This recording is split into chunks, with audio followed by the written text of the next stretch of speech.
Hi, welcome to Midwest Magic Cleaning. My name is... I don't know how to spell that. I've got a long story to tell you. I'm trying to figure out a place to start this because it is crazy. Let's start with some good news. As of right now, I'm looking at the GoFundMe. You guys have raised $51,400 on this house. For those of you who are coming in for the first time, this is the 5th week we've been at this house. It is severely hoarded. It is more infested with roaches and mice than any place I've ever seen. The house is covered with cat poop and dog poop, mostly cat poop. It's severely hoarded. It's the worst stage hoard that you can get, which is stage 5. You'll hear me occasionally saying things like this is a stage 9 hoard. A stage 9 is a different system that evaluates the size of the stuff, like how much stuff is in the house. Stage 1 through 5 hoarding is the actual staging and categorization of the severity of the disorder. So there are 2 different stages. That gets confusing for people. She's a stage 5 hoarder, or has stage 5 hoarding disorder. She can't take care of herself. This house has no water, no sewage. She's pooping in a bag. She's like literally lined her toilet with a kitchen garbage bag and goes in that. No shower, no way to do laundry. There's no heat. No air conditioning. She has a single window unit air conditioner that she keeps in her living room. Then she puts a blanket over the doorway of the exit of the living room to try to trap all the air in there. It's not good. She has to have water brought to her by her family and friends in jugs, and then she does what she can with that to survive. She goes to her daughter's house to take a shower. It's bad. It's really bad. We've spent 5 weeks in here getting this place into the condition that you'll see at the end of this video. I will show you the before and after pictures of every room that we've done. We spent 5 weeks here. We spent 6 days just on the kitchen. And it's still, man. Anyway, I'm going to give you one of the craziest stories you've ever heard here in a minute, because that's the mad news part of this. When I first got there, I was told that she owns the house and she's evidently buying it on contract or something. From another guy who has had the house since like 2020, I think it is, something like that. There is a major legal issue over who owns the house. As far as I saw in my research, he owns the house. Did not know that when we first started out. And the reason I know that is because he pays the taxes every year. So there's a legal issue where at one point he tried to evict her, and the case was dismissed without prejudice because of the question of ownership. So the way I've settled it in my head, and I'm doing a lot of assuming here, is that he bought the house in 2020 while she was living in it, and then offered her to buy the house from him via some sort of rent-to-own sort of slapdash contract. I guarantee there were no lawyers involved. I guarantee it was just a handwritten thing where he said, here's what you owe me per month. After X amount of years, you'll own the house, sort of thing. That's what makes the most sense to me in my head. However, she claims that at some point he told her not to pay him any more money, that he just wanted her out of the house. Fine and dandy. She hadn't paid him for a long time. So either he's in breach or she's in breach of contract, one of the two, and the ownership is still up in the air. Once we had raised $50,000 on the GoFundMe, a letter was sent from his lawyer saying that all repairs to that house had to be approved by him before it could be done. Now, these things in this house have been broken for a very, very long time. And so there is also a legal issue of him allowing her to live in that place, whether she was paying or not, with no water, no sewage, all the stuff I told you before. If that goes to court, and he is found liable for that, that goes from a misdemeanor charge to a felony because of her age. It would be elderly abuse or whatever. I'm not going to get deep into that part yet. We'll circle back around to that in a minute. He is not signing off on any work. The owner of this house had the opportunity to have all this stuff fixed for him via the GoFundMe, and just didn't take it because at this point I think he's trying to force her out. I don't think he understands what he's doing is highly, highly illegal. However, I don't want to put a dime into this house if that's the type of person who owns it. I'm not going to fix up a rental property for another landlord who is 100% liable for these things. So that's where it gets even more complicated. We do have enough money to buy her a small house. In my town, a 2-bedroom, 1-bathroom house can go for $50,000 or $60,000. We do have a lead on one house that's going for $60,000. However, there's a renter in that house. They would need 30 days heads up in order to vacate the premises, and then she can move in. She would just have to put up with 30 more days of living like this before she can move out. There's another house that is in way better condition and a little bit bigger, and I know both houses. Again, it's a small community, we're tiny. That house is going for $70,000. Pretty sure, I don't know if I could talk that one down or not because that one's going to go fast in our community, but that is move-in ready. She would have to do nothing to the house and she could live there for the rest of her life. Third option is we find her some sort of rental and we take the GoFundMe and put it in a special account that's meant for nothing but living expenses, and she could live out the rest of her life having her rent paid for her the whole time. We're looking at all three options, but the option right now is not to fix the house that she's into. I had talked to some legal authorities. I've talked to a lawyer. I've talked to a friend of mine who's a professional realtor. And all three of those people said, don't put a single dime into this house. Keep in mind, I'm not running the GoFundMe. That's not my GoFundMe. That was put up by her daughter. All I've done is promote it. So I don't have access to this money. I'm just relaying her the information. Their advice, their professional advice, was to not put a dime into this property.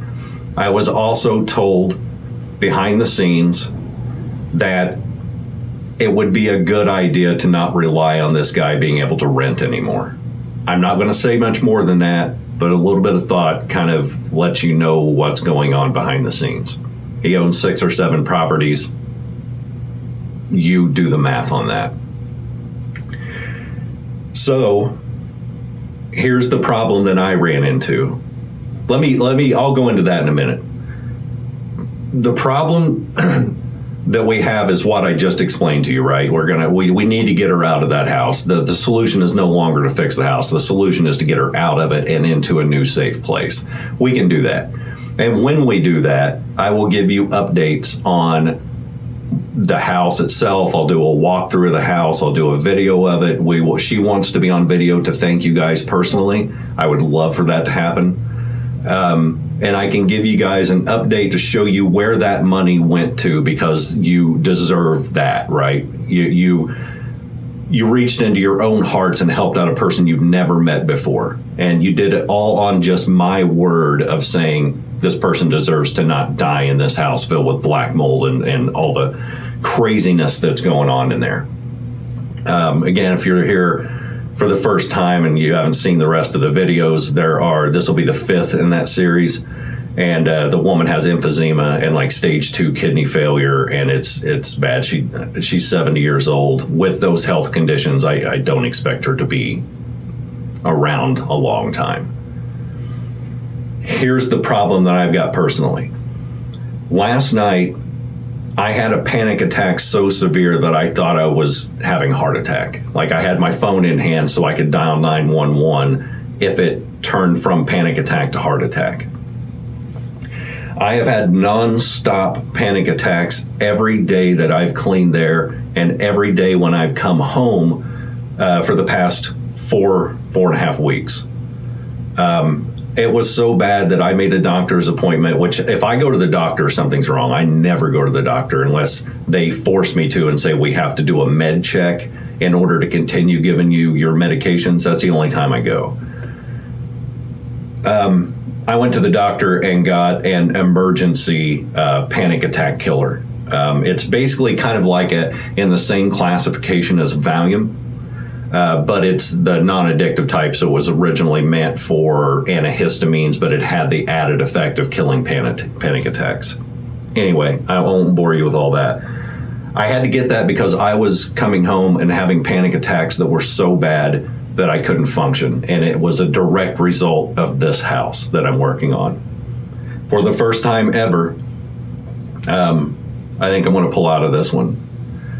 Not only because of my mental health and my physical health, Jason's going through a lot of the same things I'm going through, but because of the complexity that we got into with the whole war between them and the old owner and the craziness of what they're going through with trying to just get basic, functional, livable conditions in that house. It, for the first time ever, is too much for me. The only thing we have left in there is one bedroom, a computer storage room, and then possibly her living room, which her living room isn't that bad. I've spent $3,000 of my own money on just dumpsters and safety equipment so far. The dumpster is there for another, I think, 2 weeks from today. At this point, I think I'm going to tell them that you're going to need to find some people who can carry stuff and just have them utilize the dumpster while you have it. I have never done that before, and it feels awful to do it because I've locked myself in this situation by promoting their GoFundMe. I've put myself in a situation where I feel like I have to see it through to the end. And I will see it through to the end as far as making sure she's out of that house and into someplace safe. But at some point, you have to remind yourself, or I have to remind myself, I'm a guy on YouTube who's cleaning up really nasty messes. I am not in any way, shape, or form qualified to deal with the legal matters, to deal with a family matter that's giving me panic attacks, even though I'm not in it. I'm not in the family. That my job is to not insert myself into that and be a part of that cluster bomb. It's been the worst thing I've ever gone through on the channel. And that's saying a lot because I've done houses where there was a 4-foot tall pile of used open-faced adult diapers in the bathroom. I've dealt with that before in the early, beginnings of the channel. This is worse. It's a lot worse. She needs care. She needs to be put in a home, but they don't have money to put her into a home. The next best option is to get her out of this one and into a new one and make sure that the family comes over once a week to help her clean up to make sure it doesn't get in this condition again. I don't believe she's mentally fit to take care of herself. I don't believe she's mentally fit to handle this kind of money either, which is why I've told the daughter keep the money in her own account or start a separate account and transfer that money to it so nobody can touch it. But I can't, even now, even telling you this story, I can feel a panic attack popping up in me now. And it is mind destroying. I asked the daughter and the granddaughter to come over today, but it's July 4th. They're both busy. They're both doing stuff. I wanted to talk to them before I put this video out, but I'll just have to talk to them tomorrow to let them know I can't come over there again. I do have other houses lined up that I can help, but I believe that this house has killed off my decision to help anyone with hoarding, the full-blown hoarding disorder on this level ever again. This needs professional psychological help. It needs a professional in the industry of counseling and therapy. What I'm doing is important. It's not to say that what I'm doing is not effective or important. What I'm doing is clearing out all the toxic crap so she can at least breathe in her house, right? So there's a function to what I'm doing. And yes, there's a good chance it's every house that I help is going to be re-hoarded. But as I always say in my older videos, if I give them 2 weeks or 2 months of peace and non-toxic environment and a house they can breathe in and relax in, then that's worth all the effort that I put into it, even knowing that it's going to be rehoarded. I hate that I have to make this decision, but I've talked to dozens of people on my Discord, my personal friends, professionals in the legal industry, and every one of them have told me the same thing, like you've got to pull out, or like you're going to suffer for this. And I hate it because I don't like to give up on something. I don't like to give up on somebody. And I keep having to remind myself that the work that we've done so far is way more than what anybody could be expected to do. And I'm proud of the work that we've done so far. And I want her to be able to go to the bathroom in her own house and be able to flush it. I want her to be able to just walk over to the sink and pour a glass of water, or do the dishes, or do her laundry, or take a freaking shower in her own house. I want all that for her. It's not going to happen in this house. It's going to have to happen in another. So I'm sorry. Usually I make a bunch of jokes in these, but I'm broken from this house. This house broke me. And I'm having to deal with the fact that out of the 200 or 300 houses that I've done on the channel, I finally found one that I said, I can't help you anymore. And I hate that. That said, the money isn't going to waste. The money will be put toward either a new house or the rental or whatever we happen to find for her. So I will give you updates on that. But the family doesn't even know I've made this decision yet. I've asked them, the daughter and the granddaughter, to come over. But again, like I said, it's 4th of July. They're busy.